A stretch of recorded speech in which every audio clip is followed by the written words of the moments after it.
Hello everyone, welcome to study zone. इस video में हम 1 से 31 मई 2020 में जितने भी हरियाणा करंट अफेयर के क्वेश्चन बनते हैं वो सभी क्वेश्चन डिस्कस करेंगे। ये क्वेश्चन आपके आने वाली हरियाणा की सभी परीक्षा में बहुत ही महत्वपूर्ण साबित होंगे, इसलिए इस वीडियो को ध्यानपूर्वक अंत तक जरूर देखें। इसमें स्टार्ट करते हैं। पहला क्वेश्चन है, हरियाणा में किससे पीड़ित नागरिकों के लिए राज्य सरकार ने सामाजिक सुरक्षा मासिक पेंशन योजना को मंजूरी दे दी है? HIV, कैंसर, किडनी रोग और उपरोक्त सभी। तो इसमें आपका आंसर आएगा ऑप्शन डी, उपरोक्त सभी से। यानी हरियाणा में जो HIV, कैंसर और किडनी रोग से पीड़ित होंगे उन्हें महीने में पेंशन दी जाएगी। प्रेजेंट टाइम में जो है सरकार कैंसर और किडनी रोग से जितने व्यक्ति पीड़ित हैं उनका डाटा मांग रही है, और जैसे ही वो डाटा उनको मिल जाएगा तो यह योजना सुचारू रूप से हरियाणा में लागू हो जाएगी।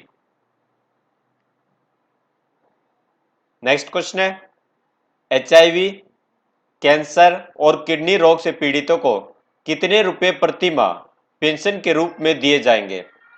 तो ये दिए जाएंगे 2250 रुपए। आपका इसमें आंसर आएगा ऑप्शन बी, 2250 रुपए। आप कोई भी क्वेश्चन देखें, आप उसको अटेम्प्ट करने की कोशिश जरूर करें कि आप उसमें कितने क्वेश्चन ठीक कर पाते हैं, और साथ ही स्टडी जोन चैनल को सब्सक्राइब जरूर करें और नोटिफिकेशन बेल का बटन जरूर दबाएं।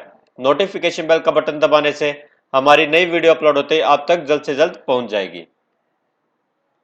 नेक्स्ट क्वेश्चन है, कैंसर व किडनी रोगियों के लिए पेंशन योजना शुरू करने की घोषणा कब व किसके द्वारा की गई? तो यह की गई 30 मई 2020 को हरियाणा के मुख्यमंत्री मनोहर लाल खट्टर के द्वारा।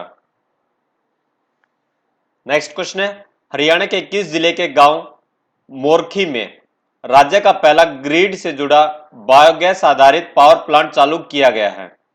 तो यह गांव का नाम आपको याद रखना है, मोरखी, और यह हरियाणा के किस जिले में है? तो यह हरियाणा के जींद जिले में है। और वहीं प्रेजेंट टाइम में हरियाणा के बिजली और नवीन एवं नवीकरणीय ऊर्जा मंत्री कौन है?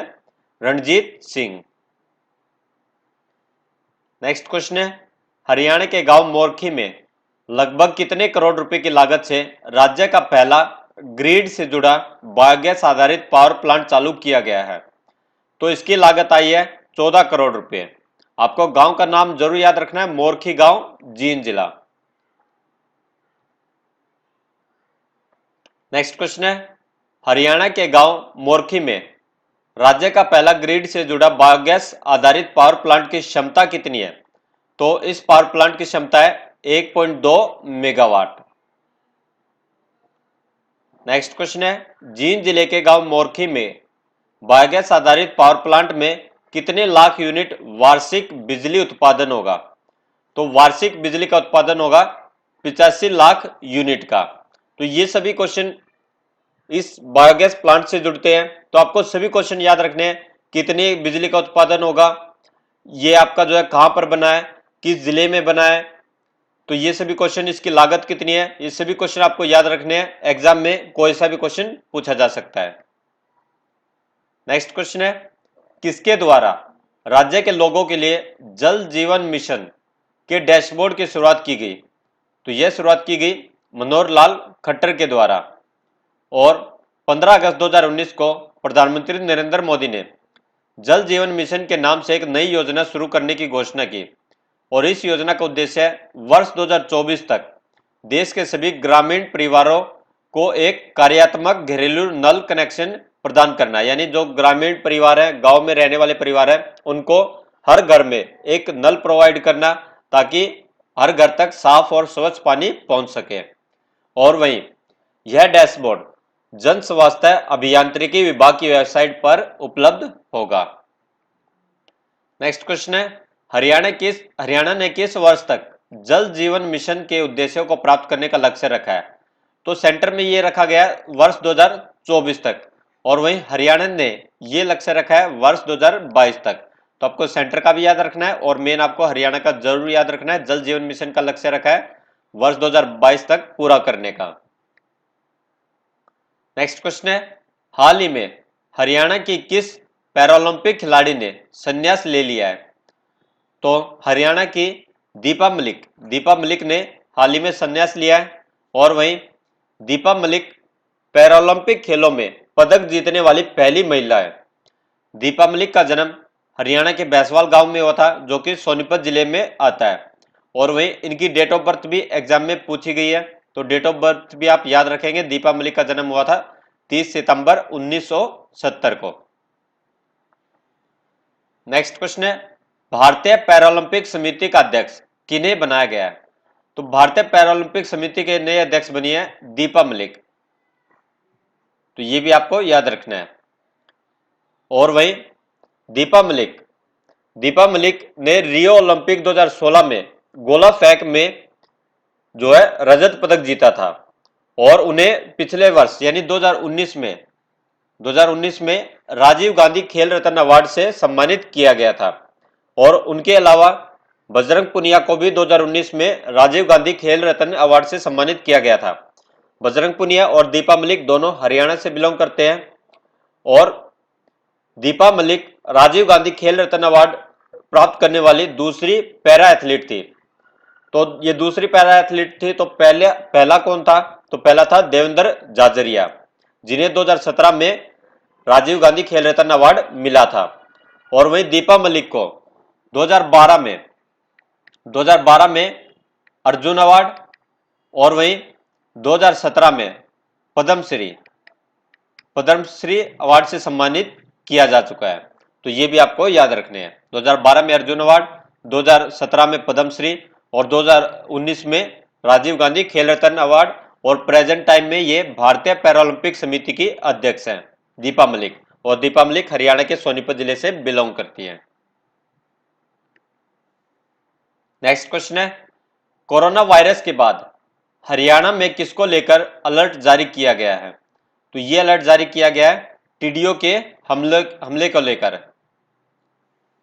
नेक्स्ट क्वेश्चन है, राष्ट्रीय स्तर पर यानी सेंट्रल लेवल पर इंडिया में टिड्डी दल अलर्ट ऑर्गेनाइजेशन का मुख्यालय हरियाणा में कहां पर स्थित है? तो इसका मुख्यालय हरियाणा में है, तो आपको ये याद रखना है ये हरियाणा में कहां पर है? तो ये हरियाणा के फरीदाबाद जिले में स्थित है। तो टिड्डी दल अलर्ट ऑर्गेनाइजेशन का मुख्यालय भारत का कहां पर है? फरीदाबाद में। और वहीं अगर पूरे इंडिया की बात करें तो टिड्डी नियंत्रण के लिए विश्व स्तर पर यूनाइटेड नेशन की ओर से कहां स्थित फूड एंड एग्रीकल्चर ऑर्गेनाइजेशन मुख्यालय से साप्ताहिक एडवाइजरी जारी की जाती है? तो ये जारी की जाती है इटली से। इटली में फूड एंड एग्रीकल्चर ऑर्गेनाइजेशन का मुख्यालय, जहां से टिड्डी नियंत्रण के लिए प्रत्येक सप्ताह यानी वीकली एडवाइजरी जारी की जाती है। नेक्स्ट क्वेश्चन है, केंद्र सरकार के पंचायती राज मंत्रालय ने ग्राम पंचायत डेवलपमेंट प्लान अवार्ड 2020 ग्राम पंचायत डेवलपमेंट प्लान अवार्ड 2020 पुरस्कार के लिए हरियाणा की किस ग्राम पंचायत का चयन किया है? तो ये अवार्ड मिला हरियाणा की ग्राम पंचायत को, और ये कौन सी ग्राम पंचायत है? ये है काहनौर। और वही इससे पहले काहनौर ग्राम पंचायत को केंद्र सरकार की ओर से नानाजी देशमुख गौरव ग्राम सभा, दीनदयाल उपाध्याय सशक्तिकरण पुरस्कार, चाइल्ड फ्रेंडली पंचायत का पुरस्कार भी मिल चुका है। तो ये अवार्ड के नाम भी आप याद रखें, नानाजी देशमुख गौरव ग्राम सभा, दीनदयाल उपाध्याय सशक्तिकरण पुरस्कार, चाइल्ड फ्रेंडली पंचायत का पुरस्कार भी कानौर ग्राम पंचायत को मिल चुका है। वही कानौर ग्राम पंचायत कहां पर है? ये हरियाणा के रोहतक जिले में स्थित है। रोहतक जिले के कलानौर खंड में कानौर ग्राम पंचायत स्थित है। और वही प्रेजेंट टाइम में यानी 2019 में इसको 6 स्टार ग्राम पंचायत का दर्जा दिया जा चुका है। 2018 में इसको 5 स्टार, जो हरियाणा की रेनबो योजना है, रेनबो योजना में 2018 में 5 स्टार और 2019 में 6 स्टार का दर्जा दिया जा चुका है। नेक्स्ट क्वेश्चन है, सरकारी अस्पतालों में कोल्ड चेन पॉइंट में रखी बहुमूल्य वैक्सीन को खराब होने से बचाने के लिए अब किस सिस्टम को लागू किया गया है? तो इस सिस्टम का नाम है EVIN। आपको ईविन, ये आपको हिंदी में भी याद रखें, ऐसे ईविन लिखा होगा, आपके ऑप्शन होंगे, तो आप हिंदी में भी इसको जरूर पढ़ के जाएं। और एक इसकी फुल फॉर्म जरूर याद रखें। ईविन की फुल फॉर्म है electronic vaccine intelligence network. Electronic vaccine intelligence network. Next question है, हरियाणा राज्य सरकार द्वारा जल संरक्षण के उद्देश्य से कौन सी योजना की शुरुआत की गई है? तो जल संरक्षण के लिए हरियाणा राज्य सरकार के द्वारा मेरा पानी मेरी विरासत इस नाम से योजना शुरू की गई है। आपको याद रखना है योजना का नाम मेरा पानी मेरी विरासत। और वहीं इस योजना में यानी मेरा पानी मेरी विरासत इस योजना के माध्यम से राज्य सरकार पानी की अधिक खपत वाले धान के स्थान पर ऐसी फसलों को प्रोत्साहित करेगी जिसके लिए कम पानी की आवश्यकता हो। यानी जो धान लगाते हैं उसमें बहुत ज्यादा पानी की आवश्यकता होती है, तो उसके स्थान पर ऐसी फसलों को जैसे मक्का वगैरह ऐसी फसलों को प्रोत्साहित करेगी ताकि पानी की बचत हो और जो ग्राउंड वाटर का लेवल है वो ज्यादा नीचे ना जाए। वहीं इसमें नेक्स्ट क्वेश्चन बनता है, मेरा पानी मेरी विरासत योजना के तहत आगामी खरीफ सीजन के दौरान धान के अलावा अन्य वैकल्पिक फसलों की बुआई करने वाले किसानों को प्रोत्साहन राशि के रूप में प्रति एकड़ कितने रुपए प्रदान किए जाएंगे? यानी जो धान के स्थान पर दूसरी फसल की बुआई करेंगे तो उनको प्रति एकड़ कितने रुपए दिए जाएंगे? 7,000 रुपये। ये उनकी प्रोत्साहन राशि होगी। और वहीं इस योजना में रतिया, सीवन, गोला, पीपली, शाहबाद, बापेन, इस्लामाबाद और सिरसा सहित 8 ब्लॉक शामिल किए गए हैं।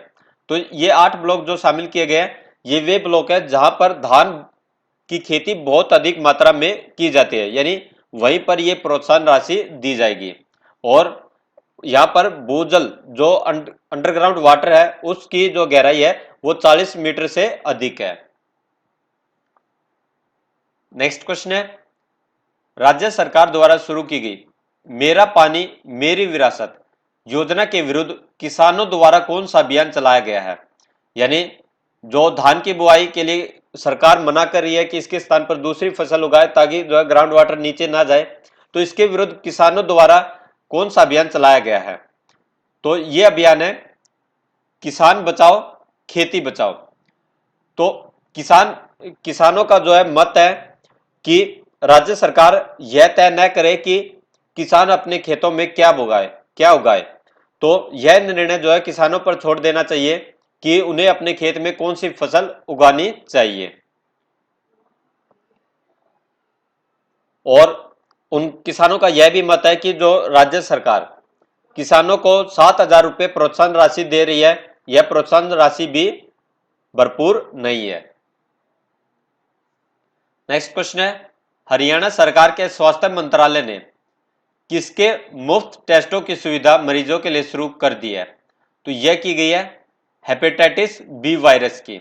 और वहीं अब तक हेपेटाइटिस सी का जो है फ्री इलाज मिलता था। हेपेटाइटिस बी और हेपेटाइटिस सी ये जो है काले पीलिया, जो काला पीलिया होता है इसके 2 प्रकार है। तो अब तक हेपेटाइटिस सी की जो है उसका फ्री इलाज मिलता था, अब हेपेटाइटिस बी का भी मुफ्त इलाज मिलेगा। 2 महीने पहले हेपेटाइटिस बी की जो है निःशुल्क दवाइयां उपलब्ध करानी शुरू कर दी गई थी हरियाणा सरकार द्वारा, और प्रेजेंट टाइम में हेपेटाइटिस बी का टेस्ट भी जो है मुफ्त कराया जाएगा। नेक्स्ट क्वेश्चन है, हरियाणा के डॉक्टर विकास यादव ने कोरोना की जांच के लिए तिरंगा प्रोजेक्ट तैयार किया है। तिरंगा का पूर्ण रूप क्या है? तो तिरंगा को आपको फुल फॉर्म बतानी है, तो इसकी फुल फॉर्म है टोटल इंडिया रिमोट एनालिसिस निरोग्य project. Total India remote analysis निरोग्य प्रोजेक्ट। और वहीं इस तकनीक में जो जांच करने वाले होते हैं वो वाहन के अंदर यानी कोई भी कार वगैरह होगी उसके अंदर बैठकर जांच कर सकेंगे जो भी उनको लगता है कि ये कोरोना पॉजिटिव है। नेक्स्ट क्वेश्चन है, कोरोना की जांच के लिए तिरंगा प्रोजेक्ट तैयार करने वाले डॉक्टर विकास यादव मूल रूप से हरियाणा में कहां के रहने वाले हैं? तो मूल रूप से ये हरियाणा में फरीदाबाद के रहने वाले हैं और प्रेजेंट टाइम में ये मानेसर में रहते हैं। तो आपको दोनों याद रखें, मानेसर कहां पर है? गुड़गांव में आता है। तो मानेसर या फरीदाबाद कोई भी आपके ऑप्शन में हो तो वो आपका आंसर आएगा। मूल रूप से ये फरीदाबाद के रहने वाले हैं। नेक्स्ट क्वेश्चन है, द्रोणाचार्य गवर्नमेंट कॉलेज की ओर से आयोजित नेशनल कोविड-19 जागरूक प्रतियोगिता में किस राज्य ने पहला स्थान प्राप्त किया है? तो यह प्राप्त किया है हरियाणा राज्य ने। और वहीं इसमें राजस्थान ने दूसरा, जम्मू और उत्तर प्रदेश ने तीसरा और हिमाचल और पंजाब ने चौथा स्थान प्राप्त किया है। नेक्स्ट क्वेश्चन है, कोरोना वायरस महामारी को देखते हुए प्रदेश के कितने गांव में कोविड वाटिका बनाई जाएगी? तो हरियाणा के 1100 गांव में कोविड वाटिका बनाई जाएगी और इन वाटिकाओं में 24 प्रकार के औषधीय पौधे लगाए जाएंगे, जिनसे इनकी छाल, फल, बीजों से तैयार करके जो काढ़ा बनेगा ये मानव प्रतिरोधक क्षमता को बढ़ाएगा। नेक्स्ट क्वेश्चन है, हरियाणा में आतंकवाद विरोधी दिवस कब मनाया गया? आतंकवाद विरोधी दिवस मनाया जाता है 21 मई को और वहीं हरियाणा पुलिस मुख्यालय में पुलिस महानिदेशक हरियाणा श्री मनोज यादव और अन्य वरिष्ठ पुलिस अधिकारियों की उपस्थिति में आतंकवाद विरोधी दिवस मनाया गया और ये हर साल आतंकवाद विरोधी दिवस 21 मई को मनाया जाता है। और 21 मई को आतंकवाद विरोधी दिवस क्यों मनाया जाता है? क्योंकि 21 मई 1991 को तमिलनाडु के श्री पेरबंदूर में पूर्व प्रधानमंत्री राजीव गांधी की हत्या कर दी गई थी और उनकी हत्या के बाद से ही 21 मई को आतंकवाद विरोधी दिवस के तौर पर मनाया जाता है। तो 21 मई 1991 को जो है कहां पर राजीव गांधी की हत्या कर दी गई थी? तमिलनाडु के श्री पेरबंदूर में। नेक्स्ट क्वेश्चन है, राज्य में कोरोना लॉकडाउन के दौरान मास्क नहीं पहनने और सार्वजनिक स्थानों पर थूकने पर कितने रुपए का जुर्माना लगेगा? तो ये लगेगा 500 रुपए का जुर्माना। और वहीं जुर्माना नहीं भरने वालों के खिलाफ आईपीसी यानी भारतीय दंड संहिता की धारा 188 के तहत मामला दर्ज किया जाएगा। नेक्स्ट क्वेश्चन है, प्रदेश सरकार ने यानी हरियाणा सरकार के निर्णय के अनुसार कितने करोड़ रुपए के बजट के साथ मनरेगा के जरिए इस वर्ष बड़े पैमाने पर विकास कार्य करवाए जाएंगे? तो इस वर्ष मनरेगा का जो बजट रखा गया वो कितने करोड़ रुपए रखा गया है? तो ये रखा गया है 1000 करोड़ रुपए। और वहीं इस वर्ष जो मनरेगा के अंतर्गत कार्य करेंगे उनसे स्कूलों में निर्माण, नदियों की सफाई, वन विभाग के काम तथा पौधे लगाने आदि के कार्य करवाए जाएंगे। और वहीं पिछले 4-5 सालों की बात करें तो हर वर्ष जो है 350 से 450 करोड़ रुपए तक के काम करवाए जाते थे, लेकिन इस साल का लक्ष्य है 1000 करोड़ रुपए। नेक्स्ट क्वेश्चन है, स्टूडेंट के एजुकेशन लोन का कितने महीने तक का ब्याज हरियाणा सरकार भरेगी? तो ये भरेगी 3 महीने तक का। कोरोना वायरस के कारण जैसे कई स्टूडेंट्स हैं जिनको नौकरी नहीं मिली इस साल जो कंप्लीट करने वाले थे, तो इस वर्ष जो एजुकेशन लोन है उनका ब्याज जो है हरियाणा सरकार भरेगी 3 महीने का। और ये स्कीम प्रधानमंत्री नरेंद्र मोदी द्वारा शुरू की गई आत्मनिर्भर भारत स्कीम के तहत दी जा रही है। नेक्स्ट क्वेश्चन है, प्रदेश में शराब घोटाला की जांच के लिए एसईटी की पावर बढ़ाई जाएगी। एसईटी का पूर्ण रूप क्या है? तो आपको मेन रूप से इसकी फुल फॉर्म याद रखनी है। इसकी फुल फॉर्म है स्पेशल इंक्वायरी टीम। और वही एसआईटी की फुल फॉर्म आए तो ये है स्पेशल इन्वेस्टिगेशन टीम। तो ये भी आपको याद रखनी है, एसआईटी स्पेशल इन्वेस्टिगेशन टीम और एसईटी स्पेशल इंक्वायरी टीम। और प्रेजेंट टाइम में हरियाणा के गृह मंत्री कौन है? अनिल विज। नेक्स्ट क्वेश्चन है, हाल ही में किसको गबन मामले में चार्जशीट किया गया है जो तत्कालीन ग्राम सचिव और 2019 में इन्हें पद्मश्री अवार्ड से सम्मानित किया गया? तो ये है नरेंद्र सिंह। नरेंद्र सिंह जो है पानीपत जिले के इसराना गांव के रहने वाले हैं और इन्हें 2019 में मुर्रा और साहिवाल नस्ल को संरक्षित करने के लिए पद्मश्री अवार्ड से सम्मानित किया गया। और ये हड़ताड़ी में 1.51 करोड़ के डेवलपमेंट वर्क की धांधली में शामिल पाए गए और इसलिए इन्हें जो है चार्जशीट किया गया है। वही 2019 की बात करें तो 2019 में श्री दर्शन लाल जैन को पद्म भूषण अवार्ड से सम्मानित किया गया था। ये क्वेश्चन अब तक पूछे जा रहे हैं इसलिए ये क्वेश्चन आपको भूलने नहीं है, 2019 के भी आपको याद रखने हैं। पहलवान बजरंग पुनिया को पद्मश्री पुरस्कार से सम्मानित किया गया था। और वहीं कंवल सिंह चौहान, नरेंद्र सिंह और सुल्तान सिंह को भी पद्मश्री अवार्ड से सम्मानित किया गया था। वहीं 2020 की बात करें तो 2020 में हरियाणा की हॉकी खिलाड़ी रानी रामपाल को पद्मश्री अवार्ड से सम्मानित किया गया। तो ये नाम आपको जरूर याद रखना है 2020 का भी। रानी रामपाल को इस वर्ष 2020 में हरियाणा की किस खिलाड़ी को पद्मश्री अवार्ड मिला? रानी रामपाल को। हरियाणा प्रदेश की पहली टनल युक्त मंडी कौन सी बनी है? तो ये बनी है हिसार मंडी। और इस टनल में प्रवेश करते ही किसान खुद ही सैनिटाइज हो जाते हैं।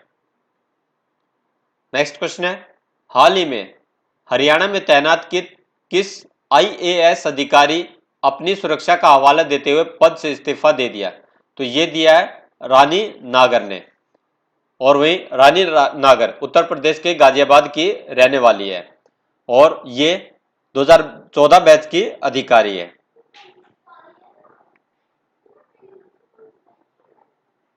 और वही केसनी आनंद अरोड़ा प्रेजेंट टाइम में हरियाणा की मुख्य सचिव है और ये हरियाणा की 33वीं मुख्य सचिव है। नेक्स्ट क्वेश्चन है, एक देश एक राशन कार्ड योजना कब से लागू हुई?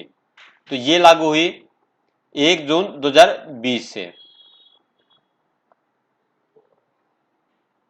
नेक्स्ट क्वेश्चन है, हरियाणा के किस विश्वविद्यालय ने कोरोना के कारण मौत का शिकार हुए लोगों के आश्रितों को पहली बार एक अतिरिक्त सीट आरक्षित की है?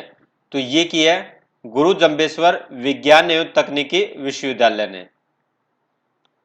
हरियाणा के चीनी मिलों में अब और क्या तैयार किया जाएगा? जो चीनी की मिलें हैं इनमें अब गुड़ भी तैयार किया जाएगा और स्टार्टिंग में ये कैथल और जींद के चीनी मिलों में तैयार किया जाएगा। नेक्स्ट क्वेश्चन है, प्रदेश के सभी निराश्रय पशुओं विशेषकर गायों और नंदियों को प्रदेश की सभी गौशालाओं में आश्रय प्रदान करने के उद्देश्य से शीघ्र ही प्रदेश के सभी खंडों में किसका गठन किया जाएगा? तो ये किया जाएगा पशुधन सर्वेक्षण समितियों का। और वहीं कितनी पशुधन सर्वेक्षण समितियों का गठन किया जाएगा? ये किया जाएगा 225 पशुधन सर्वेक्षण समितियों का। नेक्स्ट क्वेश्चन है, हाल ही में अजीत जोगी का निधन हो गया, ये किस राज्य के पहले मुख्यमंत्री थे? ये आपके लगभग 10 सवाल हैं जो इंडिया करंट अफेयर के हैं, जो आपके एचएसएससी के एग्जाम्स के लिए बहुत ही इंपॉर्टेंट है, इसलिए आप इन क्वेश्चंस को भी जरूर देखें। आप हरियाणा के क्वेश्चन कंप्लीट हो चुके हैं, कई कमेंट्स आते हैं कि आप जो है इंडिया लेवल के क्वेश्चन मत करो हरियाणा जीके के अंतर्गत। तो हरियाणा जीके के क्वेश्चन अब कंप्लीट हो चुके हैं, आगे जो है इंडिया जीके के क्वेश्चन जो देखना चाहते हैं वो आप आगे देख सकते हैं। इसमें है, हाल ही में अजीत जोगी का निधन हो गया, ये किस राज्य के पहले मुख्यमंत्री थे? तो ये छत्तीसगढ़ राज्य के पहले मुख्यमंत्री थे। नेक्स्ट क्वेश्चन है, संयुक्त राष्ट्र सैन्य gender advocate of the year के अवार्ड से किसे सम्मानित किया जाएगा? तो ये किया जाएगा सुमन गवनी को। और सुमन गवनी उत्तराखंड राज्य की रहने वाली है और यह पहली बार है जब किसी भारतीय शांति रक्षक को इस अवार्ड से सम्मानित किया जाएगा। नेक्स्ट क्वेश्चन है, हाल ही में बलबीर सिंह सीनियर का निधन हो गया है, जो पद्मश्री पाने वाले पहले खिलाड़ी थे। इन्हें किस वर्ष में पद्मश्री से नवाजा गया? तो इन्हें 1957 में पद्मश्री अवार्ड से सम्मानित किया गया।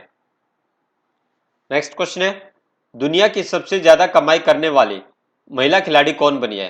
तो ये बनी है नाओमी ओसाका। नाओमी ओसाका कहां की रहने वाली है? ये जापान की रहने वाली है। दुनिया में सबसे ज्यादा कमाई करने वाले खिलाड़ी कौन बने हैं? तो ये बने हैं रोजर फेडरर। नेक्स्ट क्वेश्चन है, पाकिस्तान के वनडे टीम के कप्तान कौन बने हैं? पाकिस्तान के वनडे टीम के कप्तान बने हैं बाबर आजम।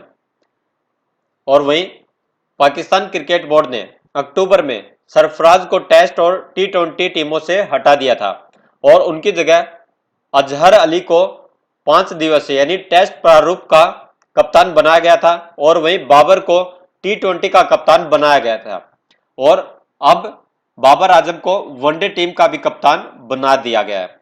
तो अगर आपसे पूछा जाए टेस्ट फॉर्मेट का कप्तान कौन है पाकिस्तान का, तो ये आपका आएगा अजहर अली। और टी20 और वनडे टीम का कप्तान कौन है? ये है बाबर आजम। नेक्स्ट क्वेश्चन है, विश्व स्वास्थ्य संगठन के 34 सदस्यीय एग्जीक्यूटिव बोर्ड के चेयरमैन कौन बने हैं?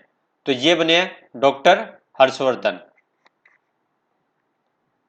नेक्स्ट क्वेश्चन है, हाल ही में आंध्र प्रदेश के विशाखापट्टनम में स्थित दक्षिण कोरियाई कंपनी एलजी पॉलीमर्स के संयंत्र से जहरीली गैस का रिसाव हुआ, तो ये कौन सी गैस थी?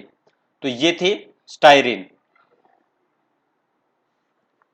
और वही आपको एक गैस का नाम और याद रखना है जो हुई थी भोपाल गैस ट्रेजेडी में, यानी जो भोपाल में 2 दिसंबर 1984 को गैस लीक हुई थी जिससे हजारों लोग मारे गए थे, तो ये थी मिथाइल आइसोसाइनेट गैस। तो मिथाइल आइसोसाइनेट गैस ये भी एग्जाम में बहुत बार पूछी गई है और ये क्वेश्चन भी पूछा गया कि भोपाल गैस त्रासदी कब हुई थी?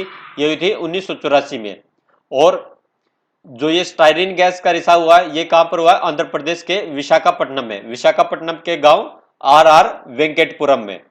तो ये आर वेंकटपुरम भी आप याद रख सकते हैं, मेन आपको याद रखना है विशाखापट्टनम में। और कौन सी गैस का रिसाव हुआ है? स्टायरीन गैस का।